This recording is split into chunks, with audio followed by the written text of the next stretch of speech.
Legenda sepak bola Brazil, Pelé, meminta Neymar tetap membela timnas Brazil dan menghilangkan niatan untuk pensiun. Peraih 3 gelar juara Piala Dunia tersebut mengakui Neymar masih sangat dibutuhkan timnas.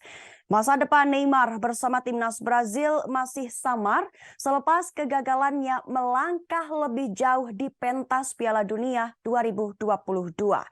Brazil tersingkir pada babak perempat final. Timnas Brazil tidak mampu melewati hadangan Kroasia dalam perebutan tiket semifinal Piala Dunia 2022. Neymar sempat membawa timnya unggul 1-0 pada babak pertama. Perpanjangan waktu tetapi berhasil disamakan menjelang laga selesai. Skor imbang 1-1 bertahan hingga duel selama 120 menit itu berakhir. Alhasil adu penalti menjadi penentu siapa yang berhak maju ke babak 4 besar. Brazil harus mengakui kehebatan Kroasia yang selalu menang dalam 4 kesempatan adu penalti.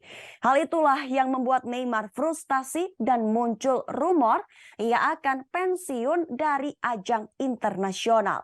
Pelé yang mendengar rumor tersebut tidak ingin kabar burung itu menjadi kenyataan. Media olahraga ternama Portugal Ebola melaporkan bahwa Pelé mengirimkan pesan kepada Neymar agar tetap membela Brazil. Pelé menuliskan warisan Neymar masih jauh dari kata lengkap. Teruslah menginspirasi semuanya. Pelé akan terus memuji Neymar untuk setiap gol yang ia cetak. Seperti yang Pelé lakukan dalam setiap pertandingan Neymar di lapangan selama ini. Pelé juga memberikan ucapan selamat karena telah menyamai jumlah golnya. Tetapi seperti yang diketahui, tidak ada angka sebesar kegembiraan saat mewakili negara. Neymar saat ini sejajar dengan Pelé dalam hal jumlah gol untuk Brazil.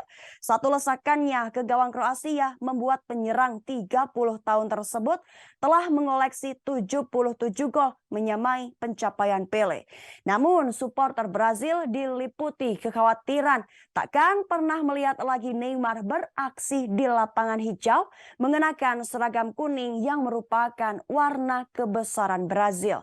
Pasalnya bintang Paris Saint-Germain tersebut memberikan sinyal gantung sepatu setelah Brazil gagal meraih tiket semifinal.